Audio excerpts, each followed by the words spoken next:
train pour une destination. Mais malheureusement, il y a des gens qui descendent dans le train. Peut-être au début, on était tous dans le train, mais à l'arrivée, on ne sera pas comme on était monté. Il y a de plus en plus de gens qui descendent dans le train. Dans une gare, ils descendent. Pour une raison, ils descendent du train. Le train qui doit nous amener dans le royaume de Dieu. Et beaucoup de plus en plus sont en train de descendre. Faisons vraiment comme on dit, un effort de ne pas descendre, que rien ne nous fasse descendre de ce train-là. Alléluia. Dieu ne ment pas. On va prendre un peu Hébreux 6. Hébreux 6. Dieu ne ment pas. Et même quand je suis encore debout, quand je crois encore, ça me donne tellement la joie de le louer. Je dis, Seigneur, je crois encore. C'est un miracle que je crois encore. Amen. C'est un miracle que tu crois encore. C'est un miracle, bien-aimé. Beaucoup de gens ne croient plus. Beaucoup ne croient plus. Beaucoup, c'est des corps sans vie. Dans les églises, beaucoup, c'est des corps sans vie. Ils ne croient plus. On nous a dit, il y a plus de 2000 ans, il revient. Mais jusque-là, on ne voit pas, il ne revient pas. Beaucoup ne croient même plus au retour de Jésus-Christ. Vu les temps qui passent, beaucoup ne croient plus à son retour. Beaucoup ne croient plus à l'avènement de Christ. C'est ça qui se passe. C'est les derniers temps. C'est des choses qui vont arriver. Hébreux 6, le verset 17. Non, c'est le verset 17. Il y a des fois, tu es en attente, tu attends que Dieu te donne une grande promesse, une prophétie. Mais il y a des prophéties quand Dieu donne vraiment. Je dis, Seigneur. Hébreux 6, le verset 17, si on peut lire. Hébreux 6. Quelqu'un a trouvé? Amen. En ce sens, Dieu, voulant donner aux héritiers de la promesse une preuve supplémentaire du caractère immuable de sa décision, intervint par un serment, afin que, par deux actes immuables dans lesquels il est impossible que Dieu mente, nous ayons un puissant encouragement. Nous, dont le seul refuge a été de saisir l'espérance qui nous était proposée. Amen. Dieu ne ment pas. C'est impossible qu'il puisse mentir. Alléluia. Amen. Frère, Dieu ne ment pas. Et ça, c'est une parole encore qui m'a répété encore. Je ne mens pas. Ce que je dis, je l'accomplis. Alléluia. Et on va lire Jérémie 1, 19. C'est une promesse de Dieu. C'est une promesse de Dieu. Il ne ment pas. Sa parole, sa promesse, il va l'accomplir. Il va l'accomplir. Je vous dis, c'est un miracle que tu crois encore. C'est un miracle. Et quand il a dit que les premiers seront les derniers seront les premiers, il n'a pas non plus menti. Cette parole-là, on va la vérifier avec le temps. Vous allez voir que cette parole, elle va s'accomplir. Mais ma prière, et que ce soit ta prière, que toi qui étais le premier, que tu ne deviennes pas le dernier. Frère, c'est à nous de prier pour que nous qui étions les premiers, qu'on ne devienne pas le dernier. Mais sa parole, elle va s'accomplir. Oh, Dieu ne ment pas. Jérémie 1, 19.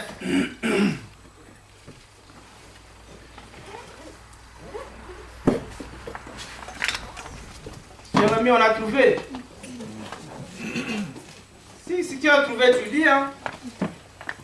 Ça, c'est des promesses. De plus en plus, moi, je sens de plus en plus que je dois rappeler aux enfants de Dieu les promesses. Jérémie chapitre 1, verset 19. Oui. Ils te feront la guerre, mais ils ne te vaincront pas. Car je suis avec toi pour te délivrer, dit l'Éternel. Amen. C'est une promesse. Ils te feront la guerre. Et là, j'ai remarqué depuis des années, que j'ai lisé cette parole, j'ai remarqué que c'est écrit ils. Te feront. C'est-à-dire qu'il y en a plusieurs. On dit que notre ennemi rôde autour de nous comme un lion rugissant. C'est comme s'il y en a un. Mais là, il dit il. C'est-à-dire qu'il y en a plusieurs qui te feront la guerre. Wow. Et là encore, Dieu m'a dit c'est une promesse. C'est pas un commandement, mais c'est une promesse. Je te promets et Dieu nous promet la guerre. Alléluia. Dieu nous promet qu'ils nous feront la guerre. Mais lui, il a le dernier mot. Alléluia. Ils te feront la guerre, mais ils ne te vaincront jamais. Parce que je suis avec toi pour te délivrer. Alléluia. Il. Tu peux même souligner le mot là, il. Et Deutéronome 28, 7. Il y a des gens, il y a un frère, lui, Dieu lui a dit, parle de Jésus. Mais moi, je sais que je parlerai des promesses. Il faut que les enfants de Dieu sachent, connaissent les promesses du Père. Un Père qui ne ment pas, un Père qui est fidèle. Deutéronome 28, 7. Ça dit quoi? Deutéronome chapitre 28, verset 7. L'Éternel te donnera la victoire sur tes ennemis qui s'élèveront contre toi. Ils sortiront contre toi par un seul chemin et ils s'enfuiront devant toi par 7 chemins. Alléluia. Amen. Là encore, Dieu te donnera la victoire sur tes ennemis. Frère, il n'a pas dit sur ton ennemi. Voilà la il. Il te donnera la victoire sur tes ennemis qui viendront par un chemin, mais qui sortiront par 7 chemins, frère. Dieu nous promet là la victoire. Dans Jérémie, il nous promet la délivrance, il nous promet la victoire sur nos ennemis. Alléluia. Il n'a pas cité leur nom. Il dit tous tes ennemis. Tel que tu es là, tu n'as pas un seul ennemi qui te combat, qui fait tout pour que tu descendes du train, qui fait tout pour que tu abandonnes la foi. Tu en as beaucoup. Alléluia. Amen. Ah oui. Tu en as beaucoup, frère, qui te combattent jour et nuit. Plusieurs ennemis. Dieu nous donnera la victoire. Mais pourquoi on parle de la victoire? On ne peut pas parler de victoire sans combat, frère. Alléluia. Tu ne peux pas prétendre à la victoire si tu n'aimes pas le combat. Celui qui n'aime pas le combat, jamais il verra la victoire. La victoire, c'est pour ceux qui combattent. La victoire, c'est pour ceux qui sont attaqués. Alléluia. Et là, Dieu dit, il avait promis encore à Pierre quelque chose. Il a dit, je te donnerai les clés du royaume. C'est-à-dire, parmi les clés du royaume, il y a les clés même de la victoire. Mais avant de parler de la victoire, frère, il faut que tu apprennes le combat, la guerre. Alléluia. On nous dit qu'il y a la guerre, on est abattu, on abandonne tout. Dès qu'il y a un petit combat, on fuit. Alléluia. Et hier, j'ai été tellement édifié par un enseignement qui est dans 1 Samuel 17. Tellement édifié. Parmi les ennemis, quand on dit que parmi les ennemis de David, David avait plusieurs ennemis. Il y avait un certain, le premier ennemi que David a affronté aussi dans sa vie, il s'appelait Goliath. Et dans l'histoire de Goliath, dans 1 Samuel 17, on nous dit que l'armée de l'Éternel, l'armée de Dieu, l'armée qu'avait Saül, était partie en guerre contre les Philistins. Et là, j'ai appris une chose que je ne savais pas. C'est écrit dans la Bible. Vous allez lire 1 Samuel 17 en commençant le premier verset. Ça dit que Israël a passé 40 jours. Frère, 40 jours avec les Philistins. 40 jours. Et pendant 40 jours, Israël ne pouvait pas vaincre les Philistins. Et il y a un homme qui a dit que 40 est comme 4, les chiffres de l'oppression. Alléluia. Donc, l'oppression est un ennemi. Alors, il y a un homme qui allait dire, il dit, regardez un peu les caractéristiques de Goliath. C'est-à-dire Goliath, c'est quelqu'un, c'est comme l'oppression dans ta vie. Tu comprends? C'est-à-dire qu'il était là, pendant 40 jours, Israël, chaque jour priait pour que Dieu leur donne la victoire. Mais il s'est réveillé le matin, Goliath était toujours là.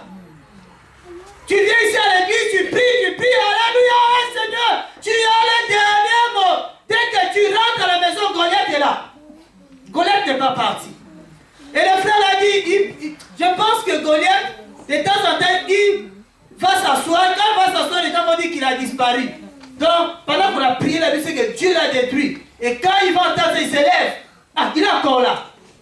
40 jours. Alléluia. Et quand il avançait, une armée d'Israël fouillait. Alléluia. C'est-à-dire que devant les combats, frère, au lieu d'avancer, nous on fuit. Les peuples de Dieu n'aiment plus le combat. Devant le combat, nous on recule. Et on a l'expression reculer pour mieux sauter. C'est pas ça l'armée de l'Éternel. Amen. Et en lisant encore la parole, j'ai compris que, si vous lisez, ça dit que nous sommes l'armée de l'Éternel. Si tu ne savais pas, quand tu acceptes de devenir chrétien, tu deviens soldat dans l'armée de l'Éternel. Alors quand David va venir, David va entendre Goliath en train d'insulter l'armée de l'Éternel. Est-ce que vous comprenez? C'était même pas l'Éternel. Il était en train d'insulter l'armée de l'Éternel. Et David dit, qui est cet insensé? Qui est cet homme qui insulte l'armée de l'Éternel? Wow. C'est qui celui-là? David va se mettre en colère contre quelqu'un qui insulte l'armée de l'Éternel. Et dans l'histoire toujours, David va prendre une pierre qui va lancer contre Goliath, n'est-ce pas? Une pierre, David n'a pas pris l'épée, il a pris une pierre. Mais dans le texte, on nous dit que David n'en fait pas seulement une pierre. David avait 5 pierres bien polies. Alléluia. Amen. Ça veut dire que David, quand il allait, on lui a dit quoi? Son père a dit, va, là où il y a tes frères qui sont allés combattre les Philistins. David ne savait pas, mais quel genre d'ennemis, combien sont-ils? Bon, il prend seulement 5 pierres. Mais on nous dit qu'il n'a pas utilisé les 5 pierres. Il a utilisé une seule pierre. Parce qu'il savait que ce combat ne s'arrêtait pas là. Alléluia. Amen. Il savait que même si j'arrive à vaincre Goliath, j'aurai encore d'autres combats, d'autres ennemis. Alléluia. C'est ça la vie des chrétiens. Soldat, c'est quelqu'un qui doit se préparer au combat. Armé jusqu'aux dents. Si aujourd'hui j'arrive à vaincre le Goliath, l'oppression, demain, j'aurai encore notre ennemi. Mais Dieu dit, ils te feront la guerre. Il dit, je sais déjà qu'il y a la guerre, Seigneur. Mais que Dieu te rappelle ça encore. Pour te dire qu'il y en a encore d'autres combats qui arrivent. Il faut qu'on soit, que l'église, que l'armée de l'Éternel soit préparée au combat. Ne va pas au combat avec une seule pierre. Non. Il faut que tu sois très bien armé. Sinon, frère, tu ne peux pas. J'ai compris que 2 fois, j'ai pris. J'ai dit, quand je veux me lever la tête, la maladie est partie, mais la maladie est toujours là. J'ai dit, hé, la maladie résiste encore. J'ai dit qu'il faut changer soit des armes ou des stratégies. Alléluia. Il a utilisé une pierre et Goliath a été vaincu. Mais David va rencontrer encore d'autres ennemis dans sa vie. Il va encore faire face à Saül. Amen.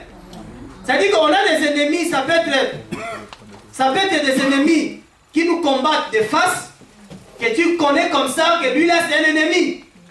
Mais il y a des ennemis que tu ne vois pas. Mais ils te combattent. En secret, ils te combattent, frère. Alléluia. Oui. Il y a des ennemis que toi, tu ne peux pas détecter comme ça, mais ils te combattent. Il y a des Goliaths, oui, tu peux voir Goliath en face. Il y a Saül, c'est l'image de l'autorité, des autorités. Saül combattait David d'une manière pas possible. Il voulait le tuer. Et quand ce frère a dit que si David n'avait pas combattu Goliath, David, à qui Dieu avait promis le royaume, il n'allait pas accéder au royaume. Alléluia. Ah oui, frère, Dieu t'a fait peut-être une promesse. Mais pour accéder à cette promesse, il faut que tu passes d'abord devant Goliath. Il faut que tu arrives à combattre Goliath. Parce que qui connaissait David? C'était le fils d'Isaïe. Voilà, le cadet même. Il était même trop loin. Quand on est venu le oindre, il n'était même pas là. Personne ne te connaît, frère. Mais pour que les gens arrivent à te connaître comme David, il fallait que David arrive à vaincre Goliath. Quand David a vaincu Goliath, frère, les gens ont connu qui était David. Il y a un petit qui a renversé un grand Goliath. Et les gens commencent à chanter. Ah, David, il a vaincu Goliath. David. Alléluia. Frère, il y a des problèmes dans la vie qui vont t'élever. Il y a des difficultés dans la vie qui vont te faire accéder au trône. Alléluia.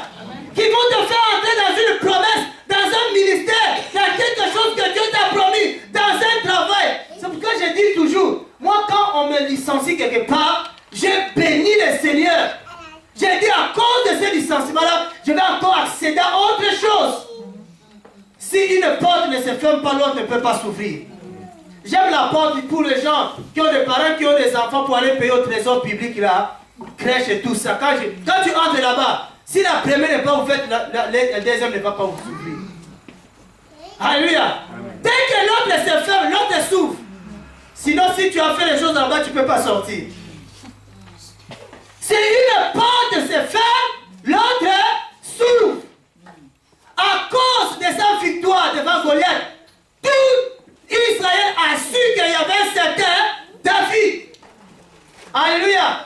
Mais Dieu avait promis quoi à David? Tu deviendras le roi d'Israël. Frère, entre la promesse et l'accomplissement, il se passe beaucoup de choses. Hein?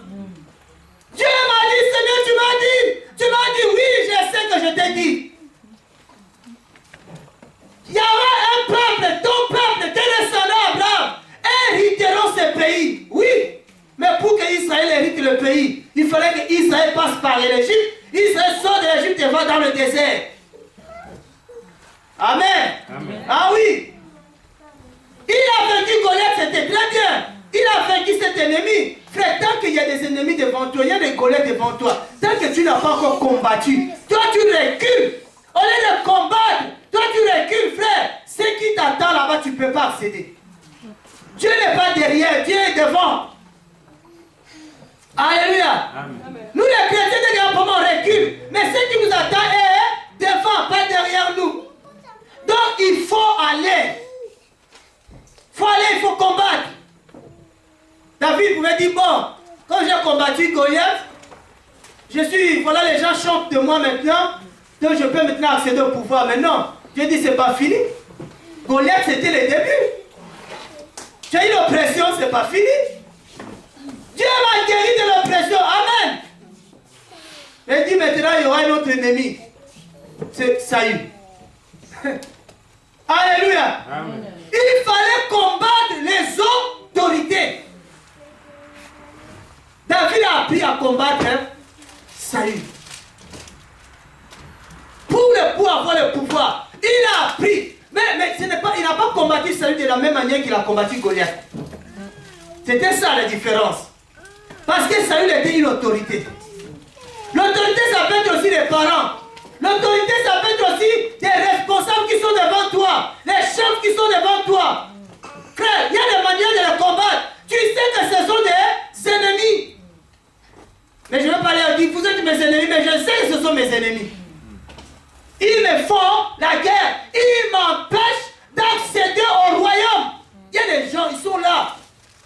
Ils font tout pour empêcher le peuple d'accéder aux promesses, d'accéder à la vie éternelle, d'accéder parce que on empêchait David, on empêchait les gens même de construire le temple de Dieu.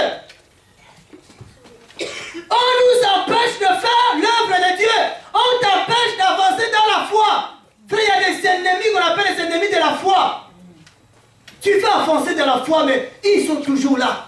Des Goliath, des Saül. Ils font tout. Tu vas où? Toi, avec la prière là, ils font tout pour t'empêcher de prier. Frère, j'ai été quelque part dans ma vie.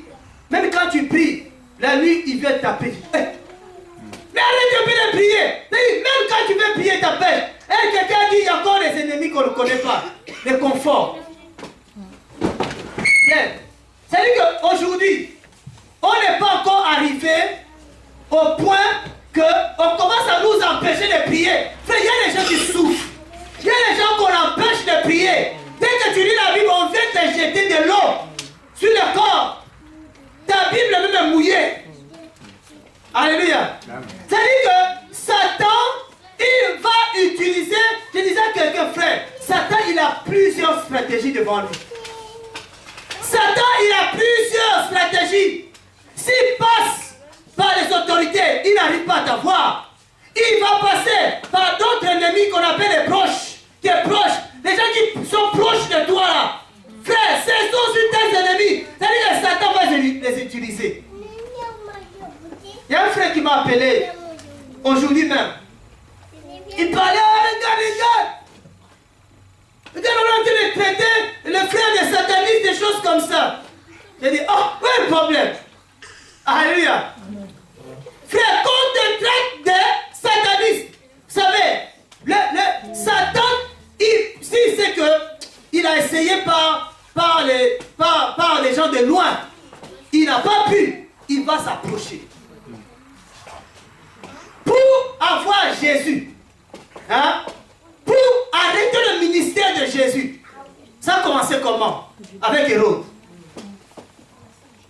Hérode a détruit tous les enfants de cette époque pour empêcher qu'il y ait un enfant devienne le roi d'Israël.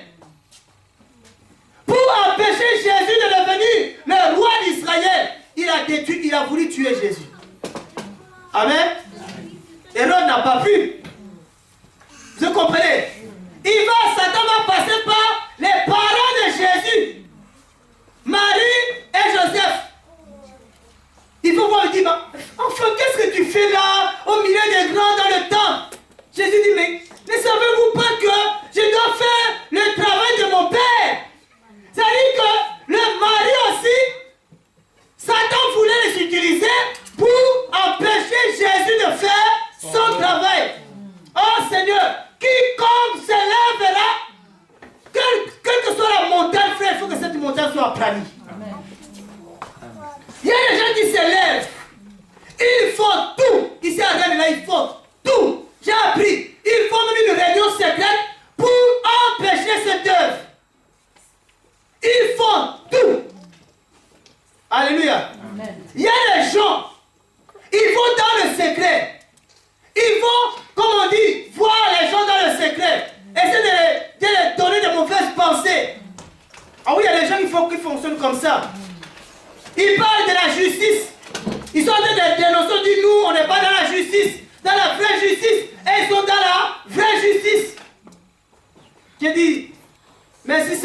je n'ai pas à combattre.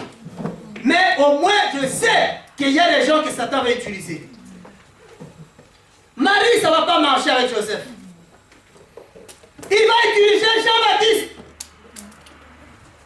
Jean-Baptiste. Mais Jean-Baptiste, des fois, quand on est homme de Dieu là, il faut du calme. Il va utiliser Jean-Baptiste. Ça ne va pas marcher non plus. Jésus dit, hey, tu vas m'empêcher de faire la justice là? Il dit non. Alors, à la fin, Satan va utiliser le plus proche, celui qui dormait avec Jésus, celui qui détenait la caisse de Jésus, celui qui mangeait avec Jésus. Jésus l'a même envoyé en mission. Il allait délivrer les malades. C'est-à-dire qu'il était proche. Jésus va lui dire, celui qui va me livrer là, c'est celui qui met sa main avec moi là. Frère, pour que Satan puisse t'avoir, si de loin il n'arrive pas, il va s'approcher. Ah oui. Il va encore s'approcher. Il va utiliser Judas. Pourquoi on n'a pas pris quelqu'un de l'extérieur? Parce que Satan avait tout tenté. Satan veut tenter Jésus lui-même dans le désert. Non, ça n'a pas marché. Il a présenté la gloire, ça n'a pas marché. Il a présenté le royaume, ça n'a pas marché. Il a dit, mais qu'est-ce que je dois faire pour faire tomber cet homme? Bien aimé, il faut que tu comprennes que quand tu dors, c'est pourquoi j'ai dit que le fait que je sois dans la foi, c'est un miracle. C'est une victoire. Que je parle encore de Jésus, que j'ai encore la crainte de Dieu, c'est un miracle. Parce que Satan, il ne dort pas aussi. Les esprits ne dorment pas. Il fait tout pour te faire descendre du train. Quand tu arrives à la gare, toi qui pars à Paris, comment le train s'arrête à la gare de Laval, il y a une distraction, tu dis, ah, je descends là-bas. Frère, le train va partir. Le train n'est pas là pour t'attendre que tu finisses ta distraction. Le train doit partir. Il y a des gens qui descendent comme ça à la gare. Sa destination c'est Paris. Mais il arrive, le train s'arrête pour 2-3 minutes à la gare de Laval. Il y a des gens qui sortent d'abord pour aller fumer. Frère, le train va partir, tu vas rester là. Tu vas rester là. Il y aura un marché là à la gare de Laval. Tu as dit, je fais quelques courses ici. Tu vas rester là. Le train là va partir. Alléluia. Amen. Ah oui. La distraction. Satan fait la distraction. Tu ne vas pas voir Satan. Mais il opère. Il opère. Jésus n'était pas tombé. Mais je sais que même à l'époque, toutes les femmes qui venaient là, Satan les envoyait dehors pour aller séduire Jésus. Dès qu'elle arrivait là, elle donnait leur vie à Jésus. Alléluia. Amen. Ah oui. Des femmes comme la femme samaritaine, une prostituée. Cette femme, encore prostituée, il a envoyé des prostituées vers Jésus. Mais Jésus les a guéris. Alléluia. Satan était dans la confusion. Il dit maintenant c'est la croix. À la croix c'est fini. Arrivé à la croix encore. Oh là, c'est là où il a été complètement déçu. Et j'ai tout fait. J'envoie la mort, il va vaincre encore la mort. J'envoie l'oppression, il fait l'oppression. J'envoie l'argent, il fait l'argent. J'envoie ceci, Jésus a tout vaincu. Alléluia. Amen. Jésus a tout vaincu. Quand il avait soif, il avait faim. Jésus, Satan dit là il va donner. Il va se prosterner devant moi parce qu'il a faim. Frère, beaucoup de gens à cause de la famille. Parce que la Bible dit qu'il y aura la famille. Il y aura la famille. À cause de la famille, beaucoup de gens, ils abandonnent Jésus. Ah oui. À cause de la nourriture. Beaucoup de gens abandonnent Jésus. On a vu des gens mariés, divorcés à cause de la nourriture. Hein. Donc la femme ne prépare pas bien. Si elle ne prépare pas bien, montre-la à préparer. Ah oui. À cause de la nourriture, beaucoup ont quitté le foyer. Alléluia. Amen. Frère, ça dit qu'il faut que tu te dises, je suis toujours attaqué. Je suis toujours dans un combat. C'est pourquoi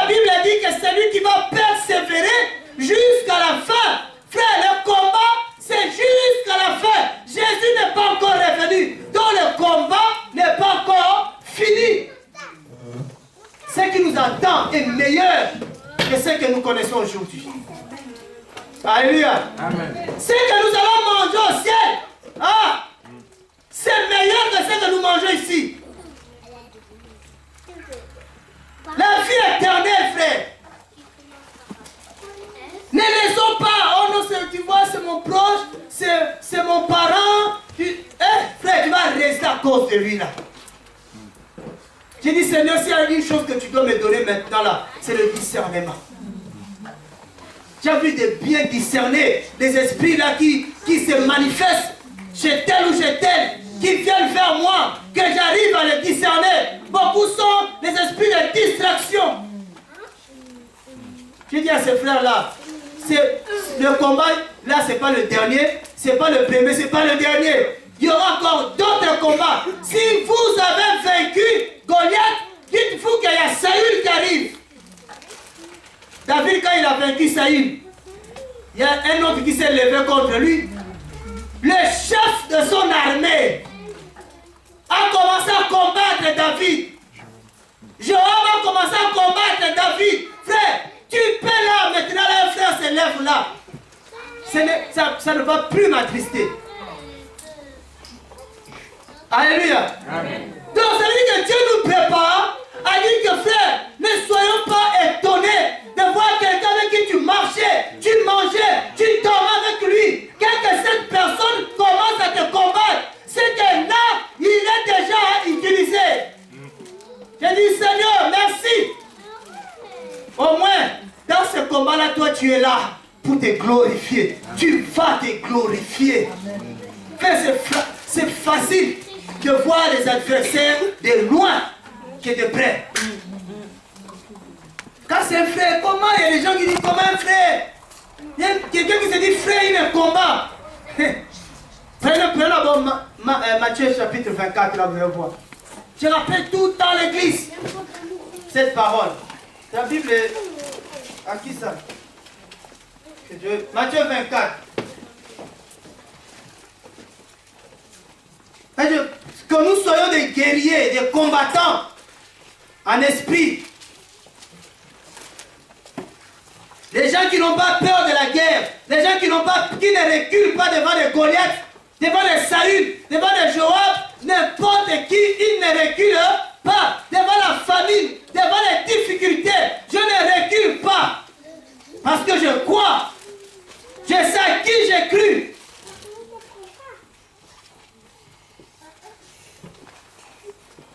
Matthieu 24, le verset 10.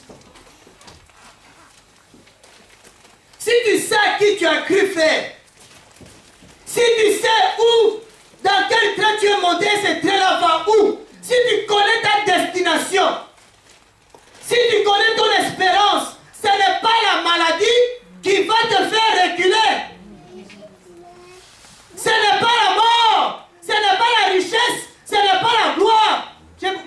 Je vois que de plus en plus, les gens qui ont la gloire commencent eux déjà à tomber. Et ça fait peur même de demander, Dieu, donne-moi la grande gloire. Donne-moi ce qu'il faut pour que je ne puisse pas t'oublier, Seigneur. La gloire c'est bien, mais c'est pas bien aussi. Quand il y a le dos, tu deviens tête en l'air, les pieds en l'air. Tu ne marches tête en bas, les pieds en haut. Mais comme ce qui m'a... Je suis attaché au royaume de Dieu. Je suis attaché à la vie éternelle. La meilleure promesse. Alors aussi plusieurs succomberont. Et ils se trahiront, se haïront les uns les autres. Alléluia. Frère. Un frère, on est là bien là. Il n'y a pas de problème. Et demain, on a un problème. Vous trouvez ça normal? Non. Et si on commence à chercher à se comprendre, on va se disputer. Tout de suite, je comprends que lui, là, il est touché par le venin. Il y a tellement de virus maintenant. Si tu ne te couvres pas bien, tu auras le virus. Alléluia. Amen. Celui qui ne se couvre pas bien sera touché par le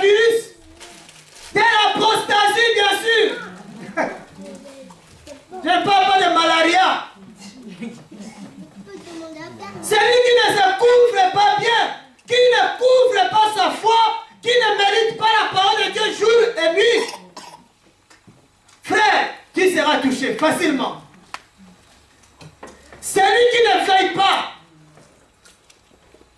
qui ne lit pas cette parole, qui ne cherche pas la vérité, il sera touché.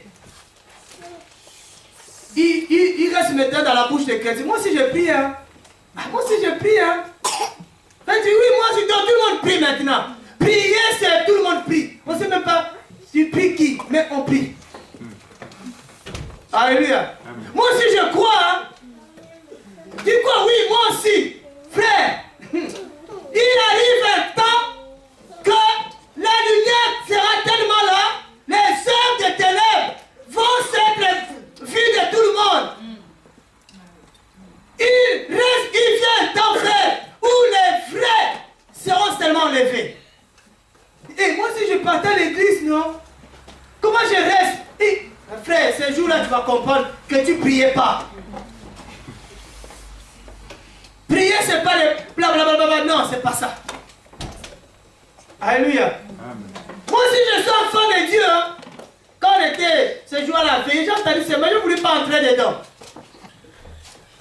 Nous, on a grandi, quelqu'un disait à ma Florence, nous, on a grandi dans la parole. J'ai dit, waouh.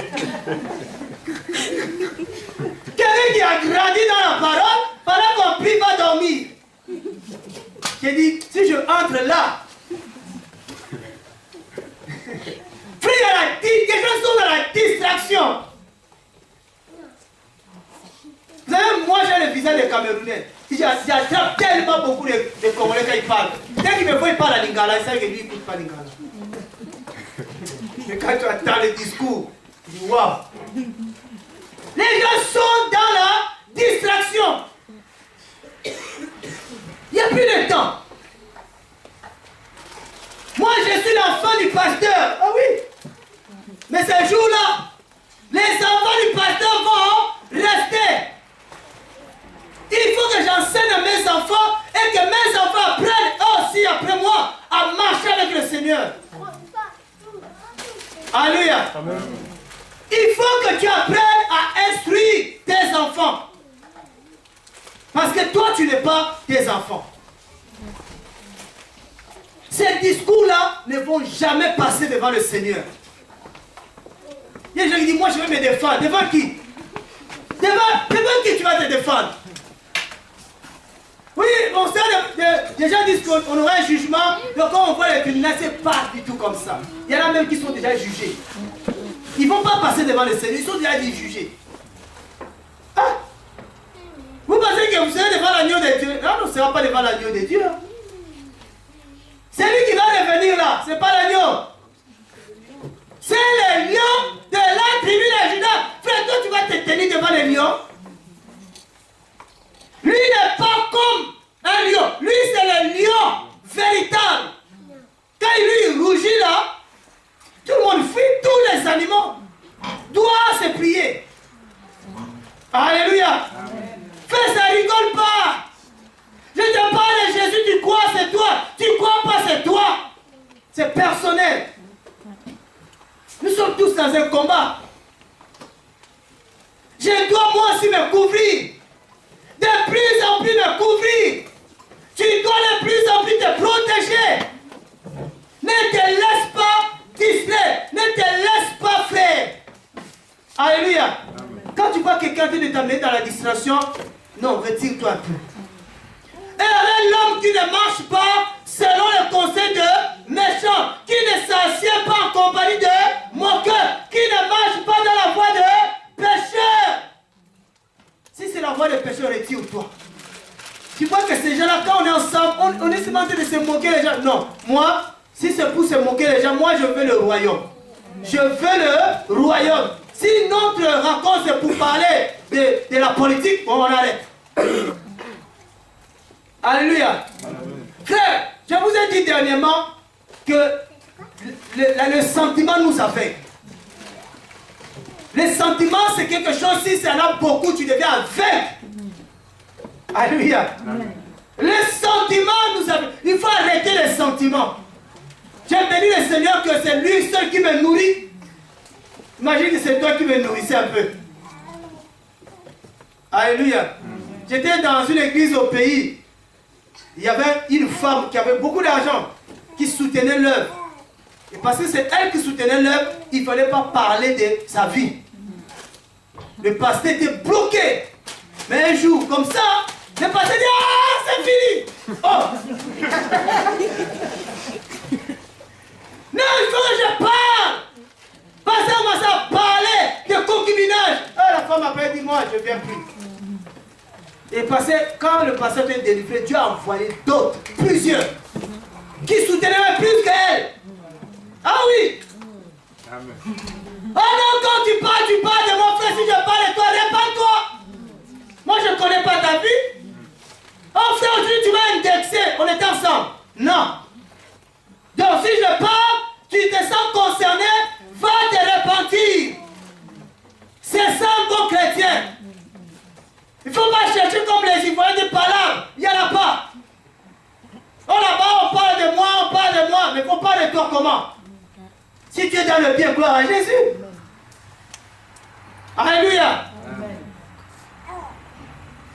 On avait dit ici, ça trompe, on cite même ton nom. On te parle, tu n'écoutes pas, on cite ton nom. C'est pas un péché. Alléluia. Il faut qu'un chrétien, c'est quelqu'un qui prend conscience du péché, il se répand. Ah oui.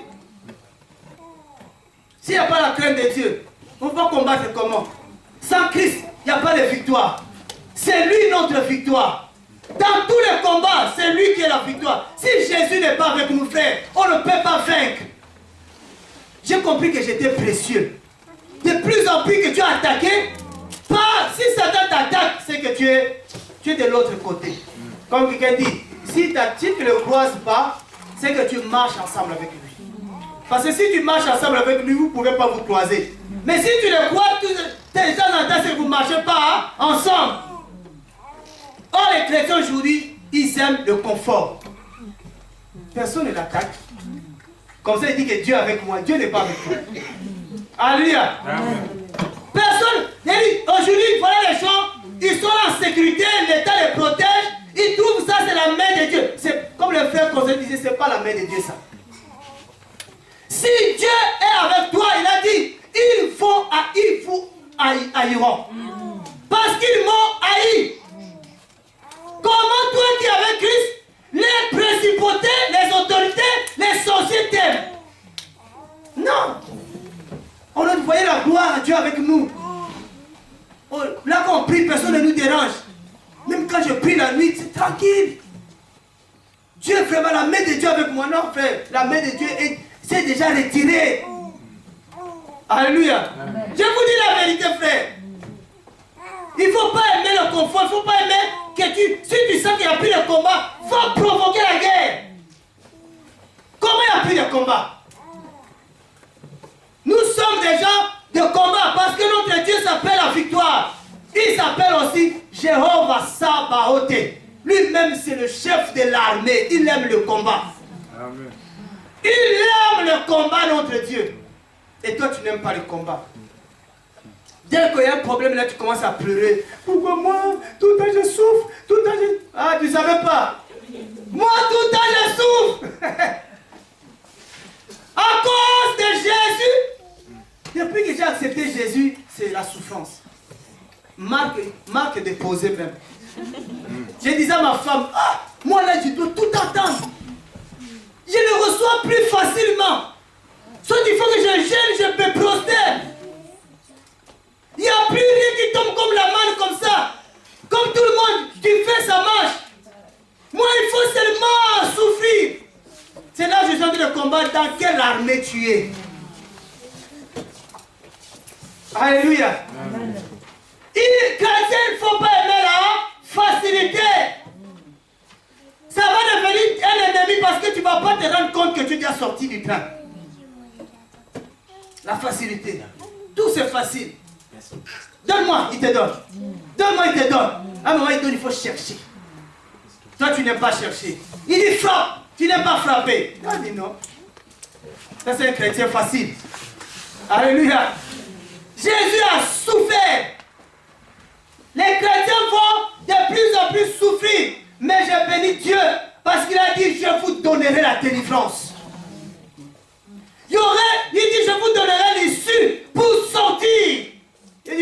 Seigneur. Parce que sans toi, je ne peux pas. C'est lui qui combat, oui. Mais c'est moi qui souffre. Alléluia. Je vous dis que de plus en plus, si il va passer par le proche, ne sois pas étonné quand un proche t'attaque. Ne sois pas étonné. Quand au travail tu es attaqué, ne sois pas étonné. Ah oui. Parce qu'il cherche toujours à t'avoir pour que tu pêches. Tant que tu n'as pas encore péché, tu n'as pas encore chanté leur hymne national, ils ne vont pas te laisser tranquille. Tant qu'ils n'ont pas dit, on l'a gagné. Eux aussi, ils sont en mission. Hein. C'est de gagner des âmes. Mais pas pour Christ, pour Satan. Vous voyez un peu le contraire. C'est-à-dire que nous devons gagner des âmes pour Jésus. Mais aussi, ils gagnent des âmes. Si par les faux prophètes, il y en a par les faux prophètes, ils sont eus par les faux prophètes. Satan est seulement passé par les faux prophètes. Pas par les faux, mais par les prophètes. Parce que tu ne sais même pas si c'est faux ou vrai. Alléluia. Beaucoup, ils sont tombés par les pasteurs. Parce qu'il est passé par un pasteur. Et tu es tombé par là. Tu te procèdes devant lui, tu obéis. Oh, c'est à Satan que tu obéis. Alléluia. Ah non. Si là, il a vu que là, tu as tellement résisté, il dit maintenant, il faut que je change. Je vais toucher à son ami. Son ami. C'est pourquoi je vous ai dit, il faut connaître ton ami. Il faut le regarder bien, l'œil comme ça. Mon ami. Vous savez ce que Jésus a dit à Judas. Lisez les Écritures. Mon ami. Regardons ça. Je pense qu'on va trouver ça dans Matthieu. Ah, cette phrase-là. Jésus appelait Judas mon ami.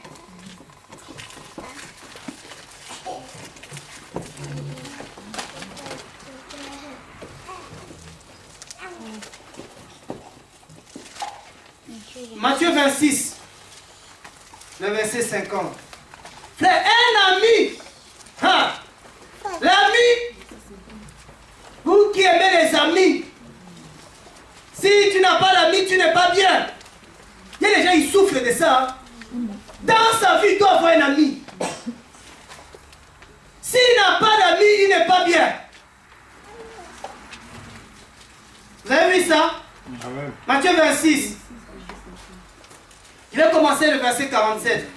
Comme il parlait encore, voici Judas, l'un des 12. Ah. L'un des 12 arriva et avec lui une foule nombreuse, armée d'épées et de bâtons. Je ne sais pas c'est quoi les épées là et les bâtons dans ta vie, mais ils sont armés pour t'abattre. Envoyés par les principaux sacrificateurs et par les anciens du peuple. Celui qui les livrait leur avait donné ceci. Celui que je baiserai, c'est lui, saisissez-les. Aussitôt s'approchant de Jésus, il dit salut, Rabbi. Ah, les gens comme ça, quand ils te voient comme ça, ils t'embrassent même. Tu dis lui là, lui vraiment, c'est mon ami lui. Tu me vois, tu le vois. Après vous avez un langage là, vous dites, il faut dire, comment va mon mari, notre mari? Vous partagez même vos maris avec vos amis, sans le savoir. Et tu es étonné que demain, l'ami. C'est toi qui l'as prophétisé. Comment va notre femme? Tu me tiens ce langage. Notre femme. Alléluia. Ah oui. Ah mon frère, bientôt là. Même en famille là, non, c'est ta femme. C'est pas la femme de la famille. Non. C'est comme ça, des petites choses comme ça. Quand mon enfant va se marier là. Mais lui, il va se marier au pays. Donc, bientôt, on va, dimanche prochain, on va faire une offrande spéciale pour lui. Pour le soutenir dans son mariage. Comme ça, quand il va partir, ils vont faire là. C'est le 1er décembre. Ils vont aller se marier là-bas au pays. Mais après la famille, quand ils t'appellent, comment va notre femme? Non, comment va ta femme? Il faut le corriger tout de suite, c'est ma femme. La chair de ma chair. C'est pas la chair de tout le monde. C'est là où les esprits passent. Jésus lui dit, 50, mon ami, ce que tu es venu faire, fais-le. Ah, il n'a pas appelé. Regarde, il dit, mon ami, celui qui a trahi Jésus, c'était son ami. Ah oui, celui qui te trahira, ça sera ton ami. Donc, moi je vous avertis seulement, je ne vous dis pas d'aller, oh non, le frère ça dit, toi et moi on se sépare. J'ai dit seulement, attention. Ce sont les amis qui trahissent. Nos amis, ce sont nos premiers ennemis. Il y a là-bas, ils vous prêchent quoi? Ils vous prêchent la haine? Non, non. Moi, j'ai la mission d'avertir le peuple. Alléluia. J'ai la mission d'avertir. Et moi-même, je suis le premier déçu des amis. Et j'ai compris que je dois plus avoir d'amis. Alléluia. Jésus lui dit, mon ami. Tu peux mettre son nom dans ton cœur. Mon ami, ce que tu es venu faire, fais-le. Jésus savait qu'à travers lui, Dieu allait encore se glorifier. Mais c'est à travers cet ami que Satan est passé. Pour arrêter Jésus. Jésus était livré par un ami. C'est même pas toi qui va te livrer. Hein. Ton ami là, peut-être t'a déjà livré à Satan. Ah oui. Il est en train de préparer un coup. Alléluia. Ah oui. Faisons très attention aux amis de Judas. Et comme, je pense avant sa mort, il avait fait des enfants. Il a laissé des enfants. Les enfants de Judas. Des fils de Judas. Ils ont l'esprit de trahison. Tous, s'ils ne trahissent pas, ils ne sont pas bien. Ils héritent de leur père. Alléluia. Donc, bien aimé, tu dois veiller. Le combat va venir de partout. De partout. Tu dois t'attendre de combattre dans tous les sens. Mais si tu n'es pas préparé au combat, dès qu'il y a un combat, tu vas lâcher. Dès qu'il y a un combat, mais dis-toi que derrière le combat, il y a la gloire. Derrière une montagne, il y a une colline. Je sais que quand cette montagne sera aplanie, il y aura la gloire de Dieu derrière cette montagne. Il y aura la victoire derrière le combat. Je chanterai la victoire que l'Éternel m'a donnée. Si tu veux expérimenter la victoire, il faut aimer le combat. Ah oui. Et malgré la trahison, Jésus n'avait pas la haine. C'est ça le côté fort de Jésus. Jésus n'avait pas la haine de Judas. C'est pour ça que même tous les gens qui avaient livré Jésus encore, touché Jésus, insulté, Jésus les a pardonnés. Ça c'est, Jésus était fort. Jésus, il savait le combat qu'il attendait. Quand il venait, il savait qu'il allait rencontrer des obstacles. Mais beaucoup de gens, quand on te parle de Jésus, on ne te parle plus de combat. Donc la vie chrétienne, c'est facile. C'est la vie la plus difficile. C'est la vie des combats, la guerre. Même toi-même, regarde, quand tu étais dans le monde, tu étais tranquille. Qui te tourmentait même? Mais depuis que tu as accepté cet homme-là, il y a un signe. Il y a un signe sur toi que tu as épousé Jésus. Et depuis que tu as pris cette marque de Jésus, tu es de plus en plus attaqué. Mais c'est lui qui va persévérer jusqu'à la fin. Celui-là, il aura des couronnes. Nous serons couronnés. On aura des couronnes. Les épouses seront couronnées. Les épouses de Jésus. Ceux qui ont combattu, qui ont lutté contre l'ennemi qui est dans Hébreux 12, 4. Vous n'avez pas encore combattu contre le péché. Quelqu'un m'a dit, frère, c'est quoi ton combat comme ça, Charles? Je dis, j'aime pas le péché. Je hais le péché. Alléluia. Même moi-même, quand je me sens faible, je suis en colère contre moi-même. J'ai dit, c'est pas normal la tasse. C'est-à-dire que quand tu pêches, tu dois être toi-même en colère contre toi-même. Parce que tu dis que je suis le temple de Dieu et ce temple ne doit pas être souillé. Donc il y a un combat contre le péché.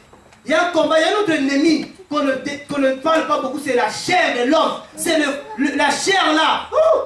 Lui, il est encore trop proche. La chair. Ah, Paul a combattu contre sa chair. Paul était fatigué. Paul dit, attends, j'essaie de faire le bien, je fais le mal. C'est quoi? Qu'est-ce qui se passe? Paul dit, mais qui va venir me délivrer de ce corps de la mort? Vous voyez un peu, ton corps, c'est encore ton ennemi.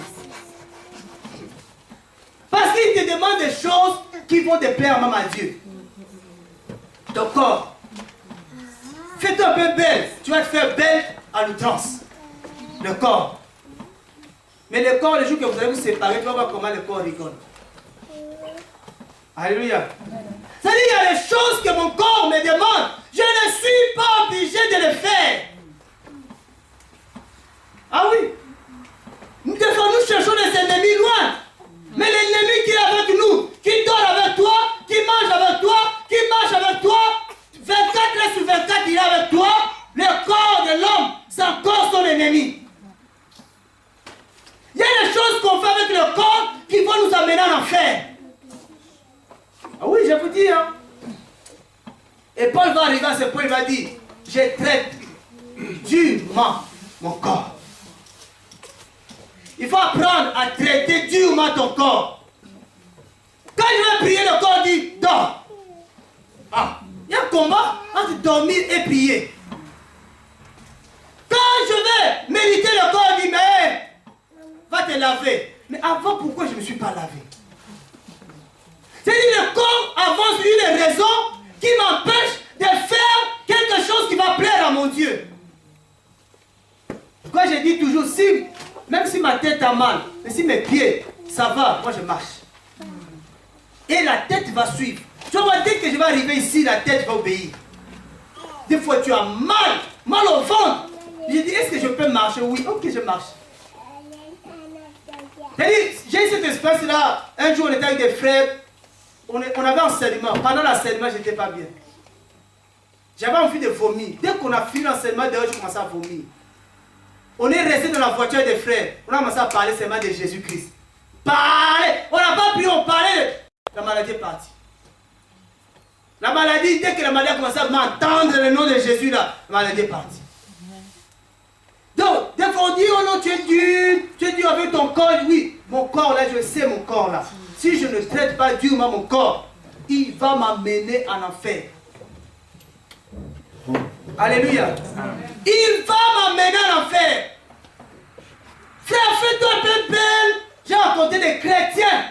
Je veux dire des chrétiens qui allaient au terrain. Ils m'ont vu, ils disent, frère, attends de temps en temps. Comment il fait? De temps en temps quoi? Il faut un peu de libérer, tu viens ici. Frère, quoi là au terrain là? S'il vous plaît, ils vont à l'église le dimanche. Mais dit, tu es trop enfermé. Il dit, c'est vous qui êtes emprisonné. Moi, je suis libre. Alléluia. Est-ce que pour vivre, je dois aller au terrain?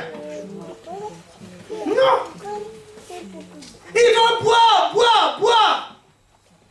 Après avoir bu, qu'est-ce qu'il y a? Qu'est-ce qui arrive? Rien. Et rien. Mon bon frère disait, prends un peu de sangria, tu auras de l'appétit. J'ai dit, je peux aller en pharmacie acheter bon appétit. Oh non, mais frère, on était en Afrique. Qui prenait l'apéro? On n'est pas vivant. Donc, voyez, le corps, tu veux être... Là, je suis en Europe.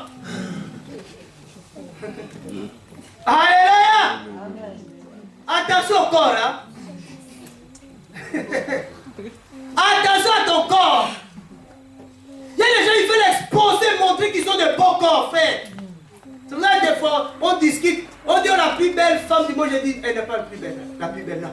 Moi, je ne crois pas ça. Sur quel critère? Alléluia. Frère, il faut, je te dis pas, c'est pas moi qui allais surveiller ton corps. C'est toi-même qui vas veiller sur ton corps qui est ton ennemi. Ah oui.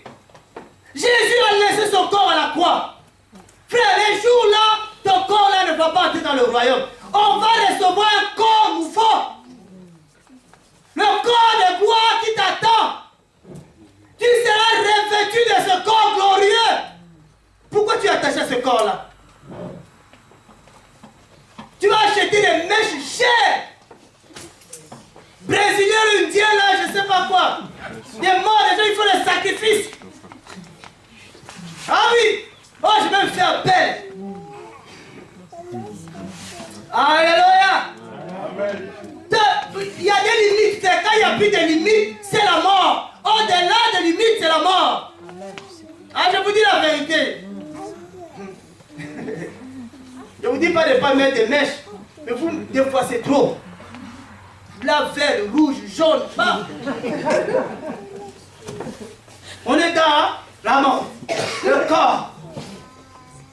Celui qui trouve son plaisir, mon plaisir est dans la loi de l'Éternel. Qui la médite de jour et nuit. Oh, parce que tresser le cheveu, ça peut te prendre 24 days. Il y a des gens qui font des jours. Et pendant des jours, je n'ai même pas eu le temps de méditer la parole. Moi, j'aime vite, pas, je me fais. Jésus, merci de m'avoir fait un homme. Alléluia. Amen, amen. Frère, je ne pouvais pas venir à la prière parce que là, j'ai la tête là, après avoir tressé, la femme l'a attiré. Ça fait mal de encore prier pour toi. Alléluia. Amen. Frère, l'ennemi, le corps est un ennemi. Il ne faut pas tout obéir, tout obéir. Ah mon corps, ah mon corps. Mon corps est malade. Alléluia. J'ai dit Seigneur, mon corps est ton temple. J'ai dit celui qui détruira ce temple, je le détruirai. Et les gens sont en train de détruire le temple de Dieu.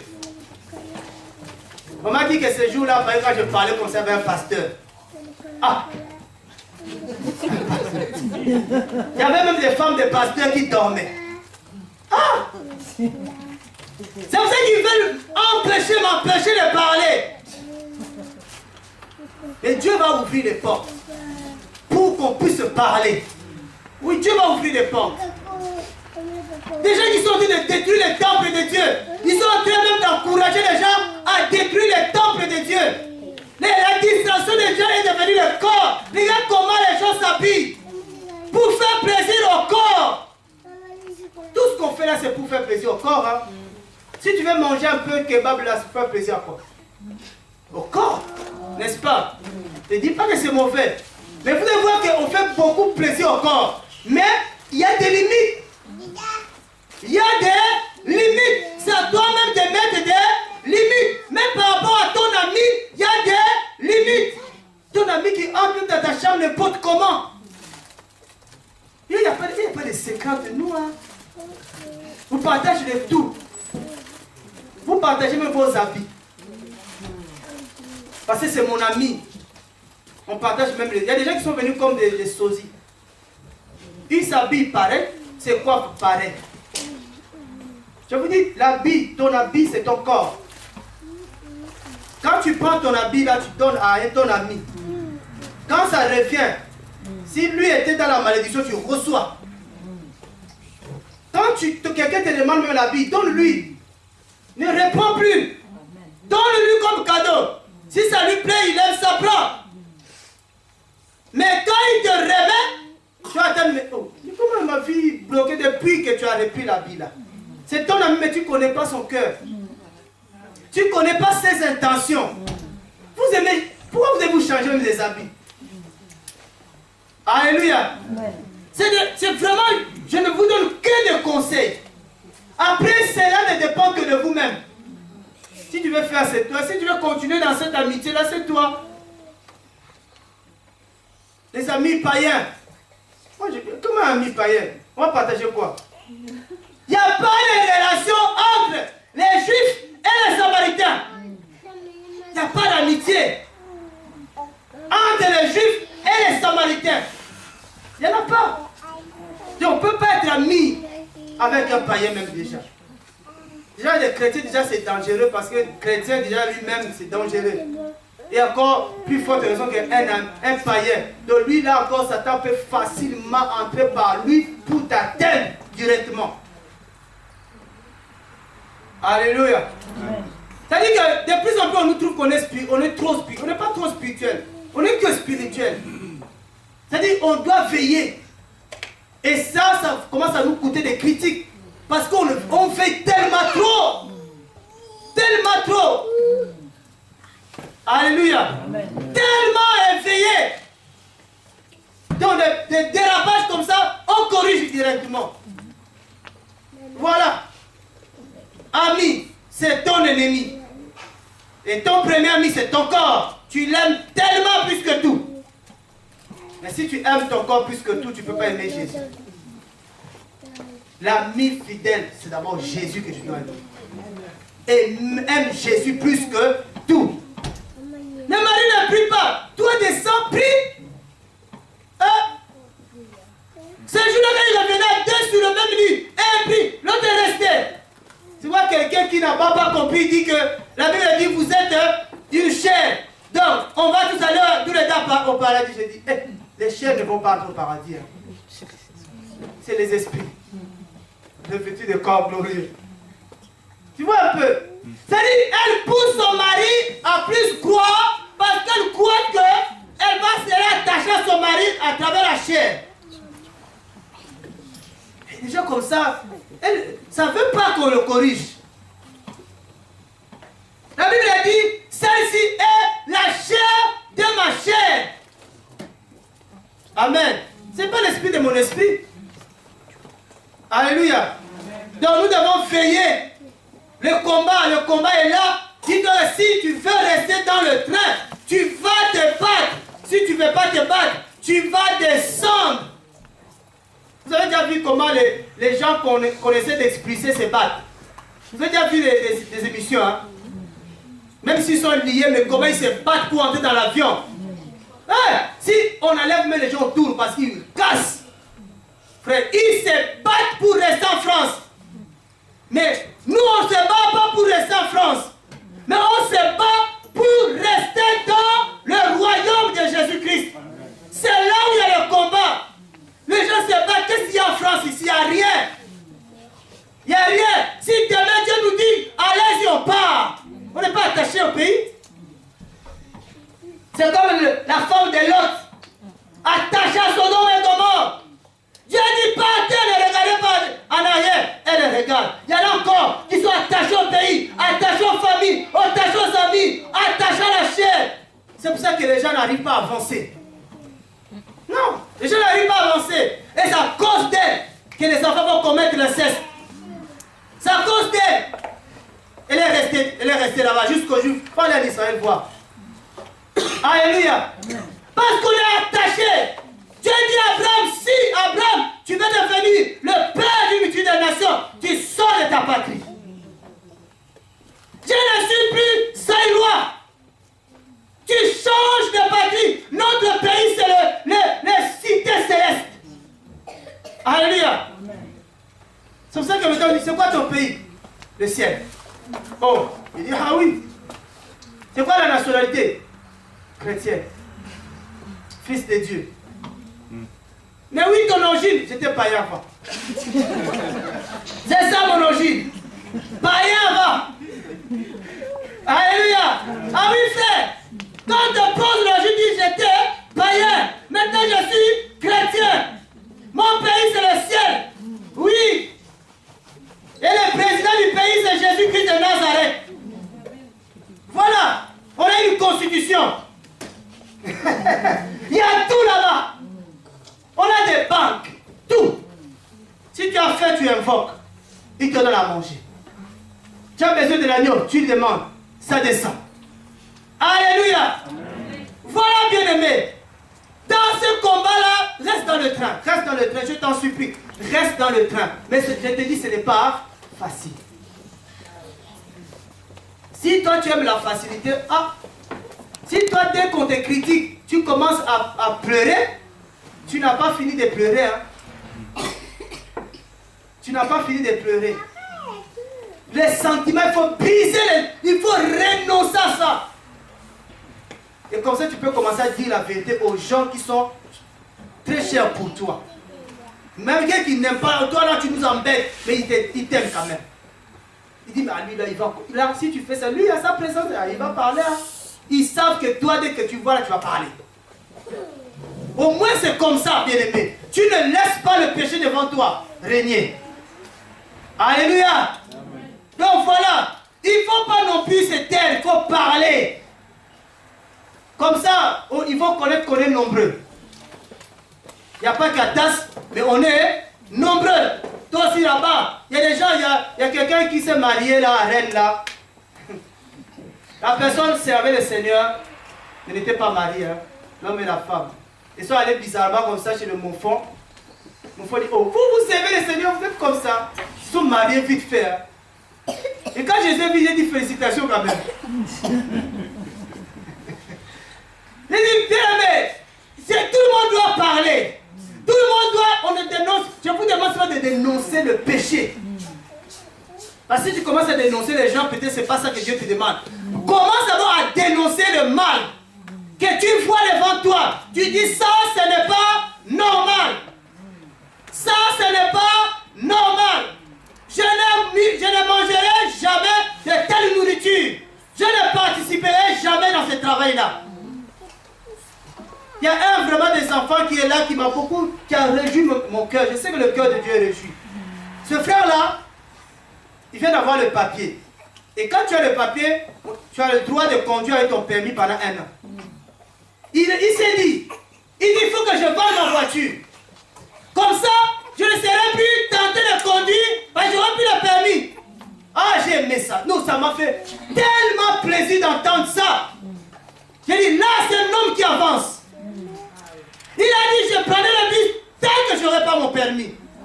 Mais si j'ai la voiture là, je serai tenté de prendre quand même la voiture.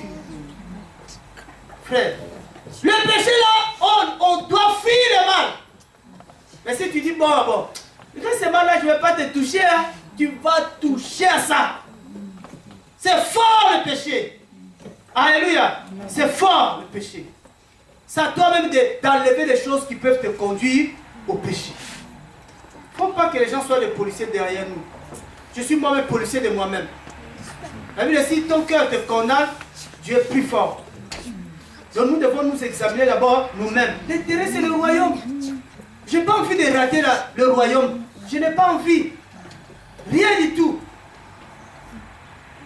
Et je suis en train de méditer même. J'ai dit, Seigneur, qu'est-ce qui peut me séparer de toi? Si Dieu me dit c'est tel, ok, j'enlève. C'est une question que je pose à Dieu. Hein.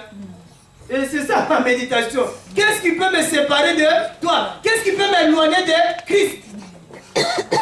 C'est ça mon sujet de méditation. C'est ça mon sujet de prière.